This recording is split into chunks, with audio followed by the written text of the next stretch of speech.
Vous aimeriez savoir comment il est possible de concilier plusieurs activités tout en ayant une vie personnelle? Vous courez toujours après vos rendez-vous? Voici comment je m'organise et comment je planifie mes journées pour une meilleure productivité.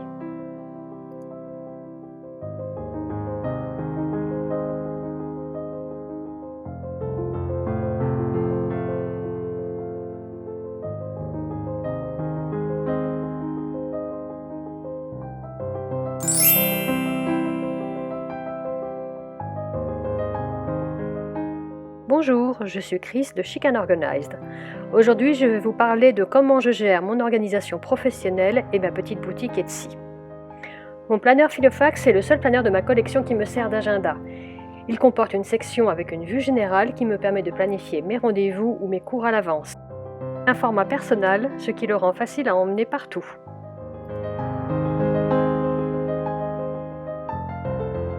Il se glisse parfaitement dans mon sac de travail où il trouve facilement sa place. Je ne le mets pas dans mon sac à main car je n'aime pas que celui-ci soit trop gros de façon à trouver tout ce que j'ai besoin facilement.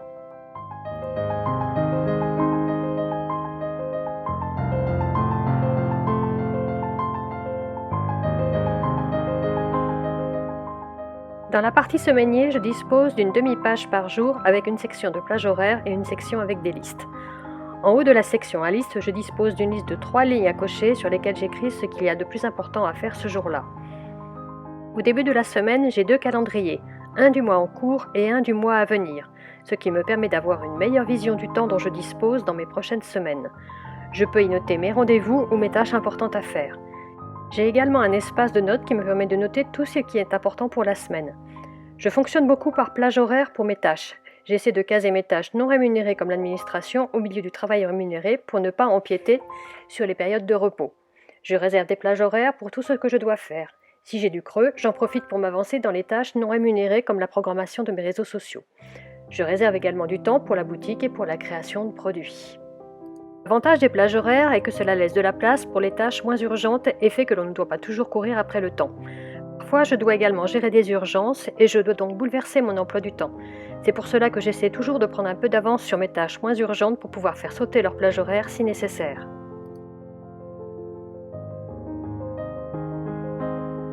Pour mes routines professionnelles, j'utilise un planeur qui contient mes inserts pour créateurs. Il s'agit d'un Webster Pages au format A5. Dans un premier onglet, je dispose d'une vue annuelle qui me permet de voir les grandes échéances, comme les cours que je donne, les conférences auxquelles j'assiste et les grands événements professionnels pour lesquels je dois me préparer à l'avance.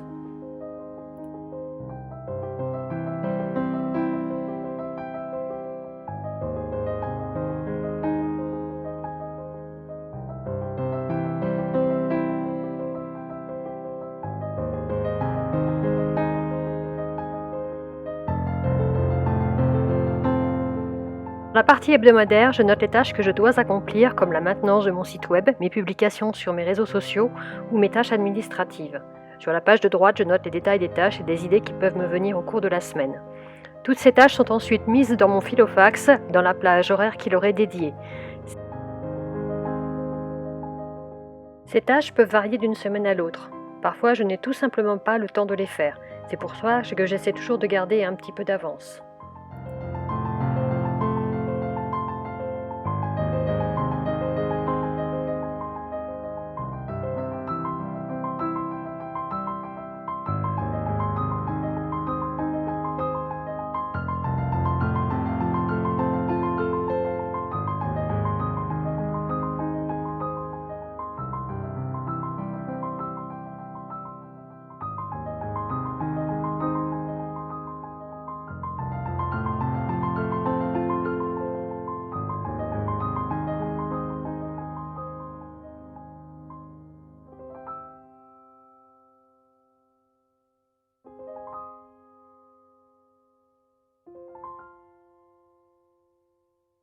Je fais la même chose avec le planeur dans lequel je gère ma boutique. J'y programme mes tâches de la semaine, puis je les recopie sur la plage horaire qui leur est dédiée.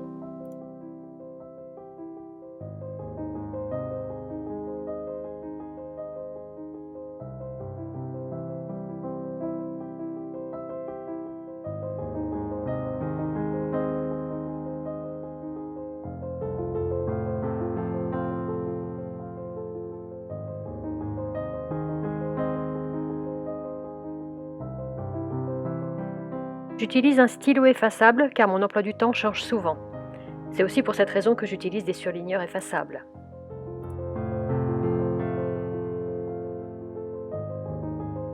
À la fin de mon filofax, je dispose de quelques feuilles de notes dans lesquelles il m'arrive de noter des idées à la volée ou des choses que je ne dois pas oublier quand je ne suis pas à la maison. Comme vous le voyez, je n'ai qu'un seul agenda. Mes autres planeurs sont des planeurs de gestion d'activités.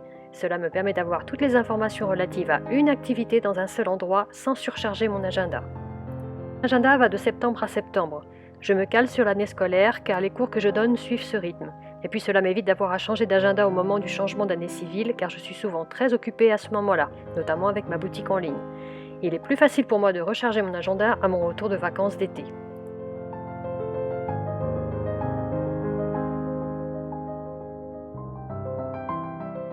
Voilà donc comment je m'organise pour mes différentes activités. J'espère que cette vidéo vous a plu. Dites-moi en commentaire comment vous vous organisez d'un point de vue professionnel.